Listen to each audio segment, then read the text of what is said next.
think that should pull. That's Instagram, YouTube, LinkedIn, yeah. Facebook. Right. Perfect. I'm just going to move my head so I look better in all the cameras. Amazing. All right. This evening / tomorrow morning in a different country, but I'll be specific. We're talking with Simon Hall, founder of the Nourish Life. He's a guy that I came across, I would say about a year ago, through his content and through an event that he was holding online. He's just a really inspiring guy. He's probably one of the most zen people I know. Has this kind of calm about him, and I think that's a really amazing attribute at a time like this, as we were just talking about offline. So welcome. Thanks for coming on, man.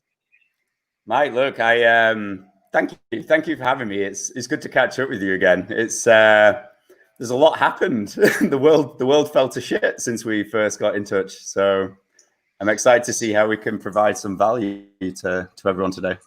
Absolutely. So for the people that didn't turn in to the original talk, we did an interview maybe about 8 or 9 months ago, just about the business and what you were working on, and it's obviously made a bit of a shift, like a lot of our businesses have, and I think people are feeling that right now. So tell the people that didn't catch that interview a little bit about you and the business.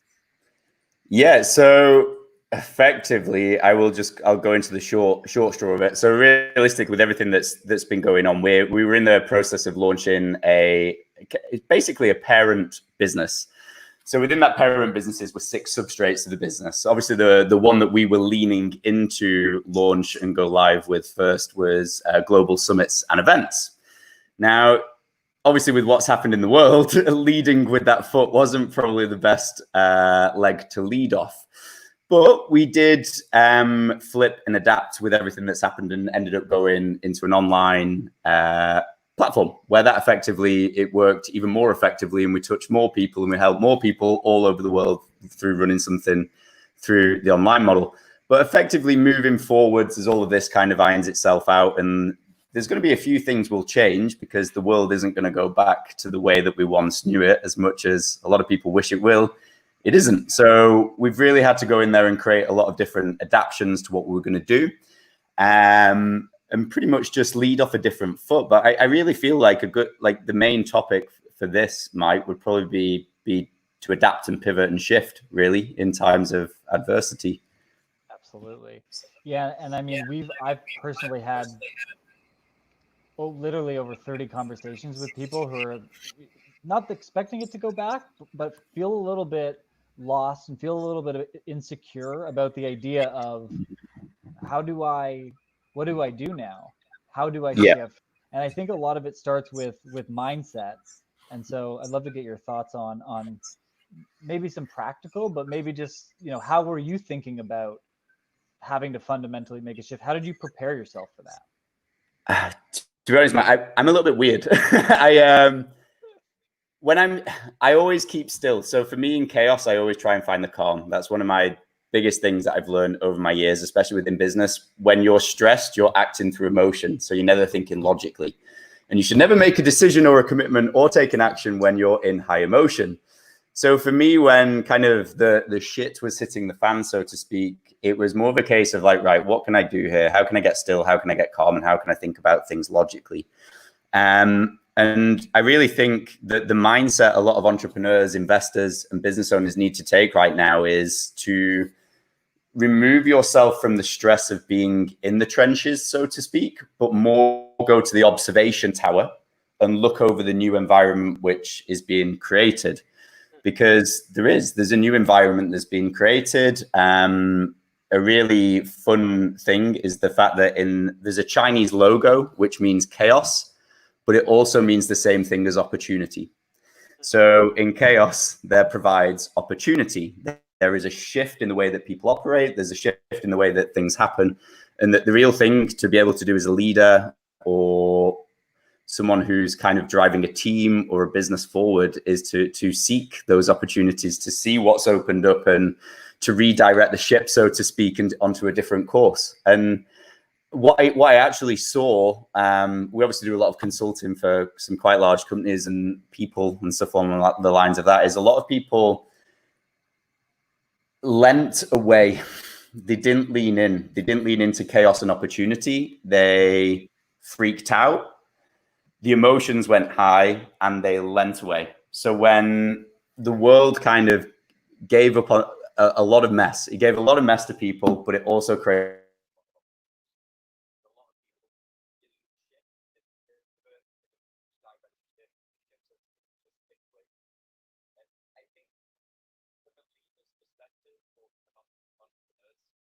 that's the mindset that really helps people. A lot of people go, "Oh, it's spiritual. It's some form." It's not. It's just what is your ability like to get still when the time requires it? Because in stillness, you can make sense, you can observe, you can make rational choices and not irrational choices, and you can make sure that things are going in the right direction. And I literally had a couple of days of just, I'm not going to do anything. I'm just going to let the world do whatever the hell's going on.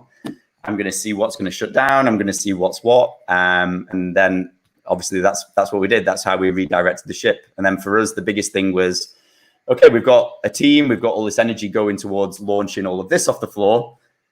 Let's immediately put a pause to this because this is now ready for when the world opens up. But what can we actually do to help people? Because as well as this chaos, the world right now needs leaders. It needs people to step up and help people because people are struggling. People really are struggling. And there was a tipping point for me when one of my friends got in contact with me. It's a single guy, and he was like, my job has pretty much just said, I'm done.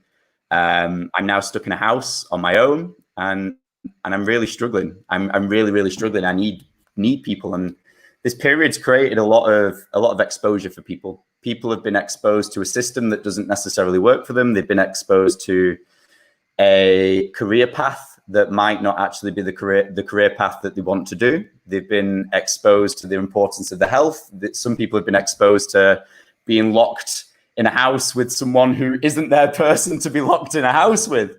This period's exposed a lot of things for people, and effectively for us, we just thought, do you know what can we do to lean into this, but to help people? And we just led through giving and led through love. Like, what can we do to genuinely help people through this dark time? And that's pretty much been our mindset since the get-go, really, with this. Is right now the world needs heroes. It doesn't need salespeople. It needs people to step up and lead. It needs people to step up and truly help people who are struggling to maybe find clarity or to navigate the new waters which are about to open up. Absolutely. So, in short. So I'd love to go back. You said something that I think is really important. I'd love to see if you have any additional kind of thoughts on it. So the idea of taking the emotion out, to taking that 1,000-foot view. Do you have any kind of teachings or exercises or things that you reference to actually get you in the right space to be able to do that? Because I mean, it's a difficult task when things feel like they're crumbling out from under you. I mean, one thing I always think about is like, what's the worst case scenario? What's the worst thing in the entire world that could happen as a result of this? But I think that's kind of the beginning of it. So do you have anything that you've read or picked up along the way that you find useful for that? Yeah, priorities. I do quite a few different exercises when things like this happen, but it's more to a case of your priorities have now changed. So what becomes the next priority? What do we need to focus on? And that's effectively it. And then you just start to redirect things from that. A lot of the time, it's doing certain things that keep you clear, keep you mentally clear, like writing things down, journaling, making sense of what's going on. But being honest with this sort of stuff, when times change, priorities change. So for us, it was the same thing. It wasn't a case of, look, we've got a business ready to launch. It was more of a case of, no, let's put a flag in the floor and just genuinely help people, because that's what the world needs. and that was pretty much it. It was, we didn't make it about ourselves. We removed, let's not make this about us, but let's make it about the people. And we led from that foot. And that was pretty much the priority shift that we did. Great. Sorry. I couldn't get to the mute button. There's too many screens open. So walk me through now the direction you're going in. I mean, helping people, I think is the answer. I think one of the things that I did myself is I gave away many hours of consulting time for free to just help Awesome. people ideate, what does a pivot look like? What are the other options? I didn't actually fulfill all 50 hours, but I got pretty close. I kind of ran out of demand at the end, so that's fine. I was doing like 30-minute bursts, which is cool, unique. And I think I saw a lot of the same things that you were sawing. You know, the fear, the idea of like, let's retract because things are scary and it's intimidating right now. So what? So how are you kind of rolling out? What kind of programming? How are you giving back? So for us at the minute, we've just communities. My biggest thing. I've always enjoyed building communities that help each other and places where we can serve. So we've got lots of these dotted around online, lots of free ones, lots of ones that people have come in for business, lots of ones that people have come in for just me doing my daily thoughts of this helped me today, but this could also help you. So pretty much that's all we've done. We've just focused on finding our people and helping our people. And that's what this period for us has been.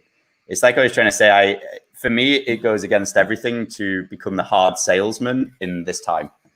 It's just not who I am. But I will be the person that will go out there and lead by giving my hand out and saying, look, this can help you. It's helped us. Like, do these things within your business through these times. Because like, this is what people don't realize. Like, when you make it about the money, people see it. People see it. Yeah. And right now, if you just genuinely go out there to help someone, befriend someone, give them the help, give them the direction, give them the guidance that they need, that person's going to remember you. A prime example of this is if you think back to school when you were going through a tough time, there will have been one teacher. There would have been one teacher who helped you. And I bet you remember her name or his name. Sure. But you don't remember any other teacher's name. You remember the person who helped you in a tough time. And it's the same thing here. Like, people remember those who have helped them when they were struggling. So for us, all we've done is we've really focused on that, connecting people who are trying to help each other move forward through this time, help people by giving our guidance, X, Y, Z. And then maybe not, who knows, in the future, maybe these people will be the people that will come to our events, come see us, our network speak through events all over the world and things along the lines of that. So that's really it.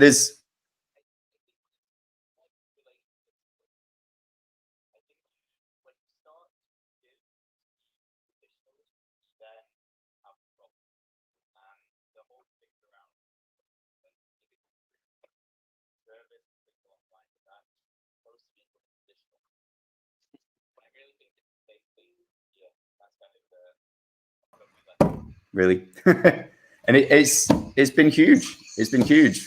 You know, people refer people tell people what they're doing. People are more opposed to put it all over social media and stuff along the lines of that. It's the way things work. Yeah, absolutely. So now, and I agree with you. We were talking a little bit before about, there's no, there is no normal now. There's definitely no, I don't think that anything that was before will come after. I think we're really going to see a really unprecedented new psyche, new way of doing business. I mean, some stuff will go back, of course, but I really think as a whole, as a business, as a, speaker, entrepreneur, all these different things, the way we interact and touch each point is going to be very different. So what are some of the things you're thinking about for yourself? I mean, leading with giving, great, but for, you and kind of your brand and your shows, what kind of things are you not predicting, but what are the feelings that you're getting? Just now, we've been through 4 months of this kind of crazy situation. How are you kind of coming out on the other end of it?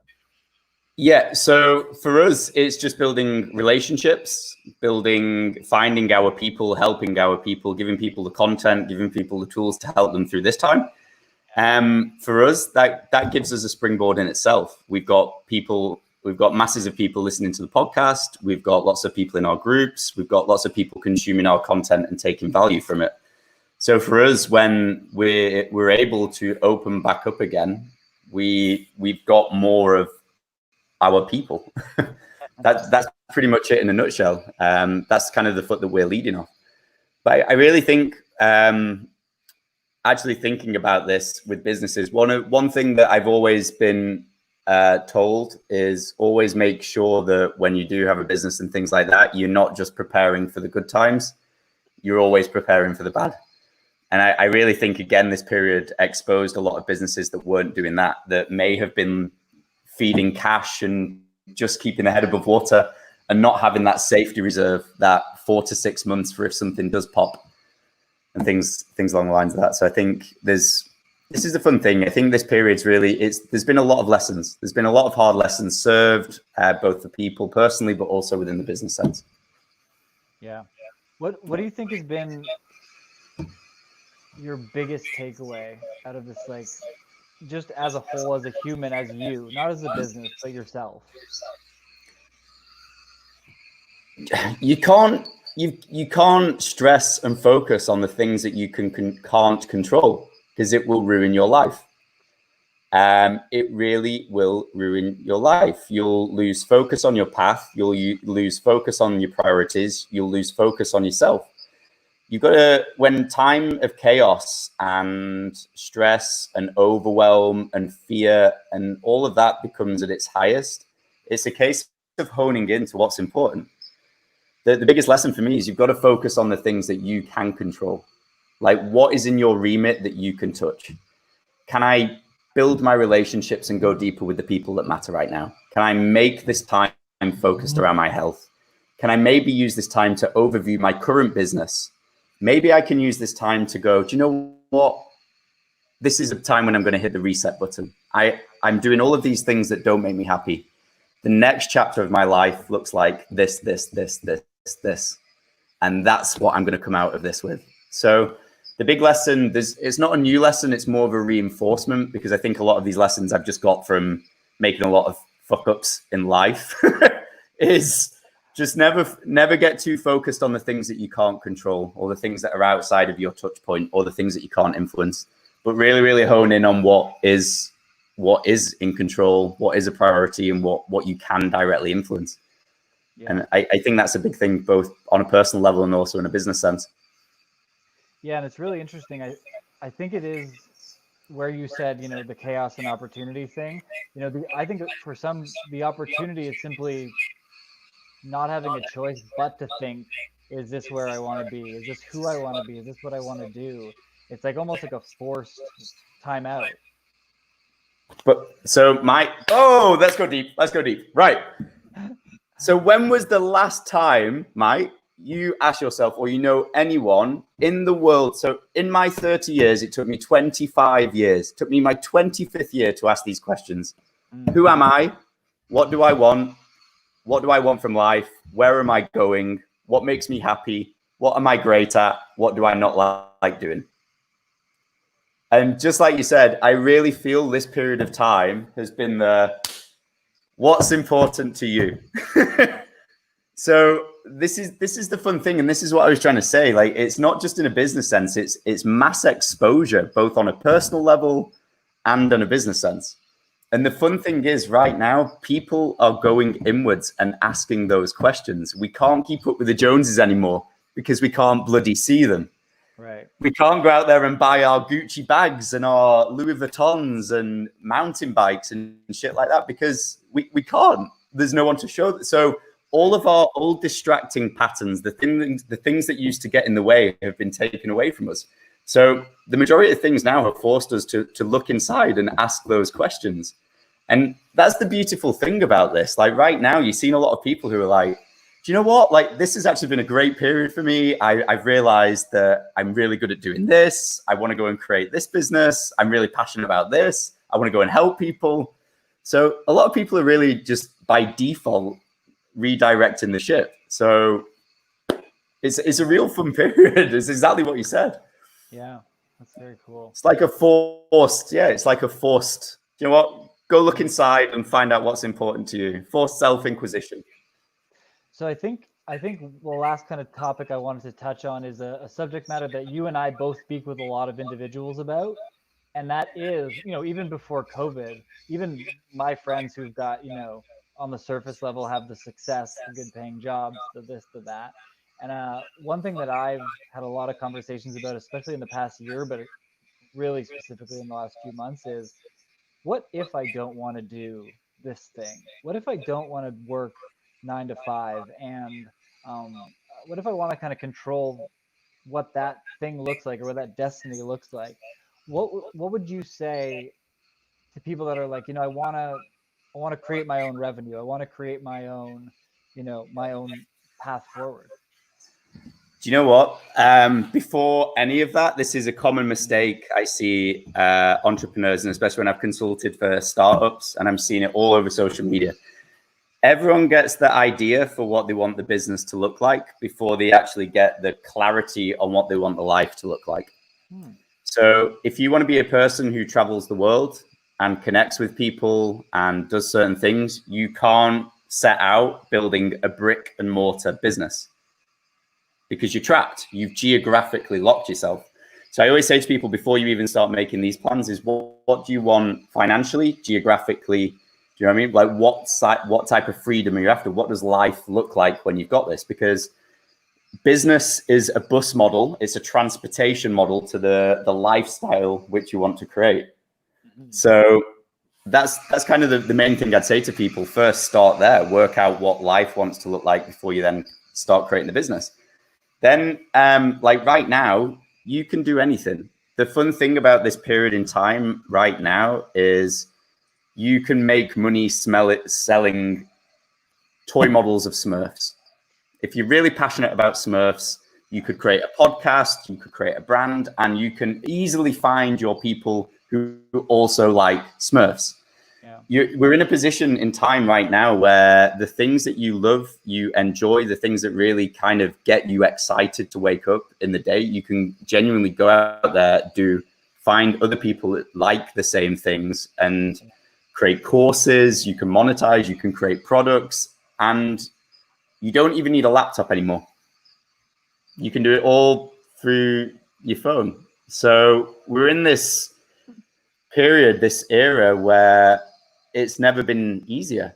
You can create low cost businesses. There's people setting up $1 million brands with £500 in the bank account and a smartphone. Yeah. There's like myself, there's people traveling the world doing podcasts. Do you know what I mean? It's Yeah. you're in this incredible era right now. So if you are asking those questions, the next thing I'd say is the fact that you're questioning it Mm. is probably the point to be aware that you actually something needs to change. Questions usually redirect a lot of things. So then that's pretty much what my advice would be is really work out what the next era looks like, what's the next chapter, and then start taking the little steps. I see a lot of coaches online tell people to just run and jump off a cliff, i.e., leave your job, run into the abyss, and go and start. Let's use the example of Smurfs. Go and start selling Smurfs.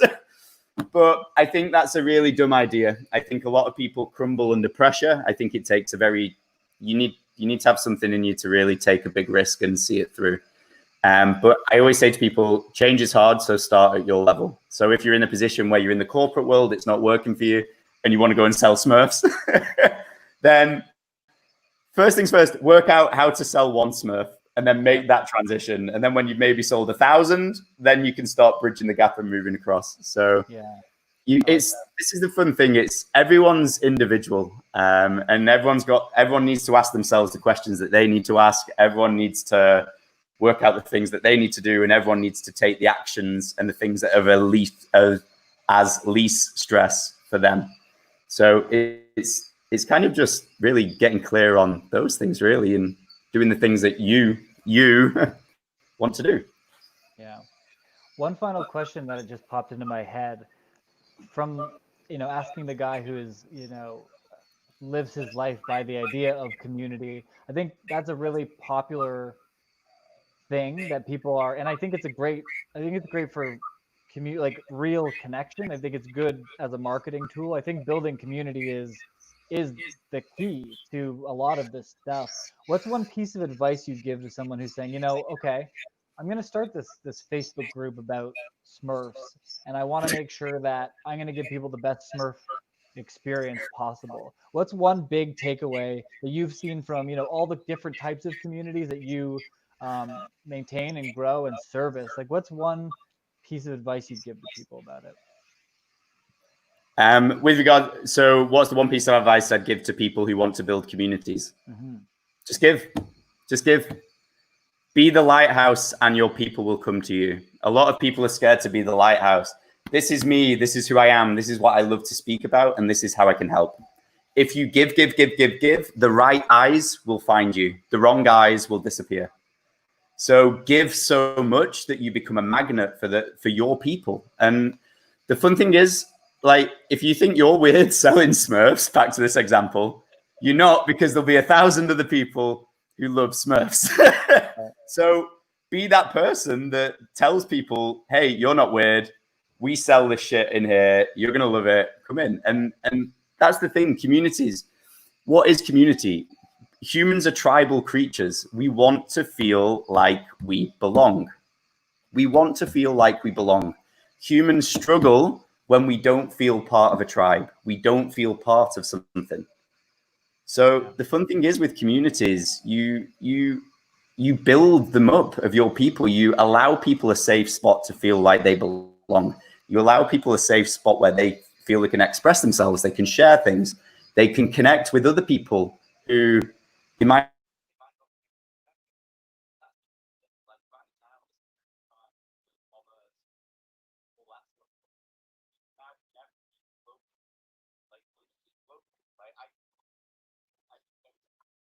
also is in the same things. So that's the fun thing. And effectively, if you're building the communities, you're just facilitating that. You're facilitating those places where people can come and find the things that are of interest to them or find the help that they need.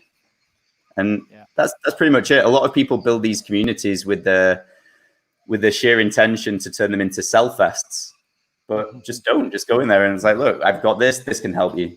I've got this can help you. Do you know what I mean? And they tend to build themselves. The people in the communities, if you've done really well at honing in on your people and finding your people, will create the conversations. They'll get as excited about the leader and start, do you know what I mean? Doing things. And that's the fun thing about them. Brilliant. Listen, man, a lot of great insights, some great thoughts. I'm glad we got to connect. I know we've got the 12-hour time difference, so it's always a unique challenge getting together. But no, really appreciate you, and I hope you continue to do well, and I hope you don't get thrown out of Bali. Yeah, for sure. Well, look, mate, it's been a very weird time. So, look, for anyone who's doing things that are going out there and helping people, I'm all for that, and in any way I can help. But I love what you're doing. Can't wait to see what the next chapter is for both of us, really, after this whole weird period. So, exactly. It is what it is. Yeah, and where can people come find you? Where's the best place? Oh, which camera do I speak to? So Instagram, top left, YouTube, subscribes bottom. No, it's there. Facebook, it'll be there. So wherever people are listening to, it'll be on one of these. But if you just Google Simon Hall, I'll show up. Awesome. All right, brother. Appreciate you. Bro, Tom, man, dude, I appreciate it. Thank you.